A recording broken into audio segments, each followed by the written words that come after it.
मैं मगदलीना की पवित्रता के बारे में बताना चाहूँगा।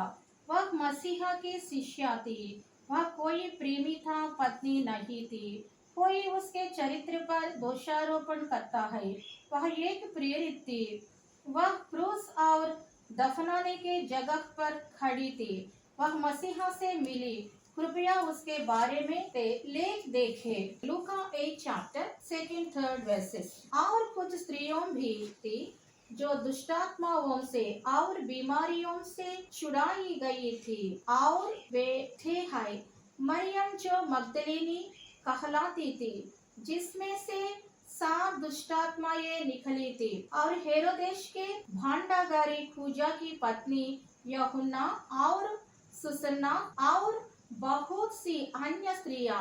वे अपनी संपत्ति से उसकी सेवा करती थी। यूहन्ना 19 चैप्टर 25 वर्स। अंतः सैनिकों ने ऐसा ही किया। यीशु के क्रूस के पास उसकी माता और उसकी माता की बहन क्लोपास की पत्नी मरियम और मरियम मगदलिनी खड़ी थी। मत्ती 27 चैप्टर 61 वर्स। मरियम मगदलिनी और दूसरी मरियम वहाँ कब्र के सामने बैठी थी। Mark 16 chapter 1 verse. Marcus 16 chapter. जब सब्त का दिन बीत गया तो मरियम मगदलिनी और याकूब की माता मरियम और सलोमी ने सुगंधित वस्तुओं मोल लिए आकार उस पर मले। Marcus 16 chapter 9 verse. सप्ताह के पहले दिन भोर होते ही वह जी उठ पर पहल मरियम मगदलिनी को, जिसमें से उसने 7 दुष्टात्मा निकाली थी, दिखाई दिया। अपने जाकर यीशु के साथियों को जो रोग में डूबे हुए थे और रो रहे थे समाचार दिए। उन्होंने वह सुनकर कि वह जीवित है और उसने उसे देखा है प्रतिज्ञा की। यूहन्ना 20 चैप्टर 17 वर्स। यीशु ने उससे कहा, मुझे मत छू, क्योंकि मैं अब तक पिता के पास ऊपर नहीं गया, परंतु मेरे भाइयों के पास जाकर उनसे कह दे कि मैं अपने पिता और तुम्हारे पिता और अपने परमेश्वर और तुम्हारे परमेश्वर के पास ऊपर आता है। मरियम मगदलीना ने जाकर चेलों की बताया, मैंने प्रभु को देखा और उसने मुझसे ते बातें कही। Mark 16 chapter 14 verse. Marcus 16 chapter 14 verse. पीछे वह उन 11 को भी जब वे भोजन करने बैठे थे दिखाई दिया और उनके अविश्वास और मन की कठोरता पर उलाहना दिया, क्योंकि जिन्होंने उसके जी उठने के बाद उसे देखा था, इन्होंने उनकी प्रतिज्ञा की थी। कई लेखकों ने ज्ञान शास्त्रीय लेखन का अध्ययन किया। 1896 में डॉक्टर जर्मन विद्वान कार्ल रोनहार्ट ने काहिरा, मिस्र में नॉस्टिक कोडेक्स खरीदा थे। अखमीन ऊपरी मिस्र में पाए गए थे। उन्होंने पापिरस वेलिनस कहा जाता था।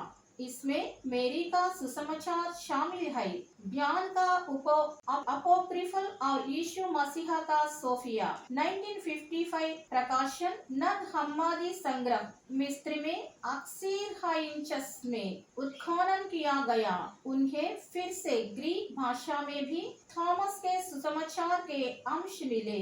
1 से 6 और 11 से 14 तक लुप्त पुष्ट 1938 और 83 में प्रकाशित। 1955 में वॉल्टर टिल द्वारा प्रकाशित। सेरा फर्थवाइस का तर्क है कि मैरी का सुसमाचार युगांत शास्त्रीय प्रकृति का है। वह कहती है कि यह ईसाई संदेश के प्रकाश में आखिरी चीजों को सुधारते हुए दूसरी शताब्दी की वैचारिक दुनिया पर आधारित है। इस युगांत शास्त्र में ईसा मसीहा के भविष्य में आने के बजाय वर्तमान में ईसाई जीवन पर ध्यान केंद्रित किया गया है। टकेट का तर्क है कि गॉस्पेल ऑफ मेरी में महिला अनुयायी पाठक के लिए सकारात्मक रोल मॉडल है। उनकी तुलना अवसर उन पुरुषों से की जाती है जो उम्मीदों पर रखे खरे नहीं उतरते। पुरुषों की तरह महिलाओं को भी पतनशील दिखाई गया है, लेकिन इसे स्पष्ट रूप से माफ कर दिया गया है। टकेट का यह भी कहना है कि मेरी कई तारीखों से मेरी के सुसमाचार में उद्धारकर्ता की भूमिका निभाती है। प्रेम फॉकिन्स के अनुसार उनके द्वारा विश्लेषण किया गया 13 कार्य के आधार पर गॉस्पेल अन्य ज्ञात नॉस्टिक संवादों के समान एक प्रारूप का अनुसरण करता है, जिसमें ख्यातों द्वारा तैयार किया गया एक रहस्योद्घाटन प्रवचन होता है। संवाद आमतौर पर उद्धारकर्ता के विचार से संबंधित होते हैं, जो मनुष्यों को ईश्वर के साथ उनके बंधन और सच्ची पहचान की याद दिलाते हैं। साथ ही अस्तित्व को यह एहसास करते हैं कि मुक्ति में ईश्वर की ओर वापसी और मृत्यु के बाद पदाई पदार्थ से मुक्ति शामिल है। मरियम का सुसमाचार बाट एरहमन के अनुसार मेरी को यीशु के प्रेरितों के बीच एक उच्च दर्ज दिया गया है। लेवी वास्तव में स्वीकार करती है कि यीशु अन्य सभी प्रेरितों की तुलना में उससे अधिक प्यार करता था। मेरी ने कहा कि उसकी यीशु के साथ बातचीत हुई थी और एंड्रू और पीटर ने इस पर सवाल उठाया था। पांडुलिपि से 4 पत्र गायब हो गए हैं, इसलिए वास्तव में किसी के लिए यह जानने का कोई तरीका नहीं है कि वास्तव में क्या हुआ था। डी वॉर 2004 का सुझाव है कि मैरी के सुसमाचार को नॉस्टिक विशिष्ट पाठ के रूप में नहीं पढ़ा जाना चाहिए, बल्कि इसे व्यापक ईसाई संदर्भ के प्रकाश में व्याख्या किया जाना चाहिए। उनका तर्क है कि गॉस्पेल नॉस्टिक धर्मशास्त्र के द्वैतवादी दृष्टिकोण के बजाय सृष्टि के उद्वैतवादी दृष्टिकोण से उत्पन्न होता है और यह भी कि प्रकृति और विपरीत प्रकृति दोनों के बारे में गॉस्पेल के विचार यहूदी, ईसाई और स्टोडक विश्वासों को समान है। उनका सुझाव है कि आत्मा को पदार्थ की शक्तियों से मुक्त नहीं किया जाना चाहिए, बल्कि विपरीत प्रकृति की शक्तियों से मुक्त किया जाना चाहिए। वह यह भी कहती है कि सुसमाचार का मुख्य उपदेश भयभीत शिष्यों को बाहर जाकर सुसमाचार का प्रचार करने के लिए प्रोत्साहित करना है। लगभग 1500 वर्षों से खोई हुई ईसाई धर्म की एक दिलचस्प झलक आंतरिक आध्यात्मिक ज्ञान के मार्ग के रूप में यीशु की विश्वासों की एक मौलिक व्याख्या प्रस्तुत करता है। यह अनंत जीवन के मार्ग के रूप में उसकी पीड़ा और मृत्यु को अस्वीकार करता है। यह उस गलत दृष्टिकोण को उजागर करता है कि मैगडाला की मेरी एक वेश्या थी, धार्मिक कल्पना का एक टुकड़ा। यह महिलाओं के नेतृत्व की वैधता के लिए किसी भी प्रारंभिक ईसाई लेखन से सबसे सीधा और ठोस तर्क प्रस्तुत करता है। यह आवेग शक्ति की तीखी आलोचना और आध्यात्मिक पूर्णता की एक काल्पनिक दृष्टि प्रस्तुत करता है। यह प्रथम ईसाइयों के सामंजस्य और एकमतता के बारे में हमारे रोमांटिक विचारों के चुनौती देता है और यह हमें चर्च प्राधिकार के आधार पर पुनर्विचार करने के लिए कहता है।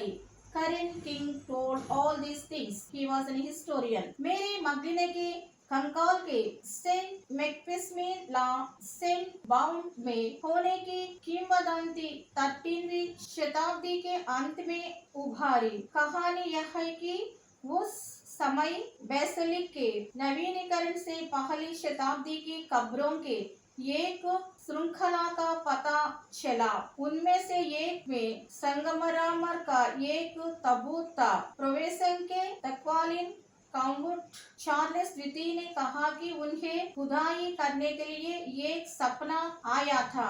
ये सपना जिससे सेंट मेरी मैग्दलीना ने उन्हें दर्शन दिए हैं। ताबूत का ढक्कन हटा दिया गया और एक अद्भुत और बहुत मीठी गंध बाहर आई। घटना के विवरण इस बात पर जोर देते हैं इसका श्रेय मैग्दलीना के सुगंधित इत्र के दिए जाता है, जिसका उपयोग यीशु के पैरों को महलाने के लिए किया जाता है। सुविधाजनक रूप से वहाँ एक नोट और मोम से ढकी एक गोली भी थी जिसमें लिखा था, हिच रिक्वाइसाइट कॉर्पस बीटे मरिया मैग्दलीना। यह धन्य मेरी मग्दलीना का शरीर है। यह बाइबिल के अखंड से संबंधित उपदेशों का एकमात्र स्टेट नहीं है, लेकिन यह एक स्थानीय प्रवेशम किंवदंती के साथ अच्छी तरह से मेल खाता है कि मेरी मग्दलीना और उसका बच्चा यहूदी और रोमन अधिकारियों द्वारा उत्पीड़न से बचने के लिए इज़राइल के फ्रांस के दक्षिण में भाग गई थी। ऐसा कहा जाता है कि वह मेरी मग्दलीना की एक एकांत पहाड़ी गुफा लामबांग में छिपी हुई थी, जहां बाद में उसकी मृत्यु हो गई। मग्दलीना को सदियों से कई देशों में सम्मानित किया जाता रहा है। वह पवित्र थी। यह अवशेष पूरे ईसाई जगत में सबसे कीमती में से एक है। वह एक खाली खोपड़ी है, हड्डियों का बिखराव, मानव बाल का एक बंडल। लेकिन इन मानव अवशेषों को 1800 से अधिक वर्ष से फ्रांस के दक्षिण में एक मध्ययुगीन शहर के बेसिलिका के नीचे एक तहखाने में पवित्र अवशेष के रूप में रखा गया है। रिपोर्ट नहीं है। अन्य अवशेषों के बारे में कहा जाता है कि वे मेरी मग्दलीना के थे, जिसमें पैर की हड्डी भी शामिल है। इटली में साइन जियोवन्नी देई फियोरेंटीना की बेसिलिका, ग्रीस में सिमोनोपेट्रा मठ में स्थित एक व्यायाम हाथ, न्यूयॉर्क शहर में मेट्रोपॉलिटन म्यूजियम ऑफ आर्ट में प्रदर्शित एक दंत, और वेज़ले एबे बेसिलिका का ऑफ में एक फसली मैग्दलीना वेज़ले फ्रांस में। मैग्दलीना को सदियों से कई देशों में सम्मानित किया जाता रहा है। वह पवित्र थी। हालेलुया।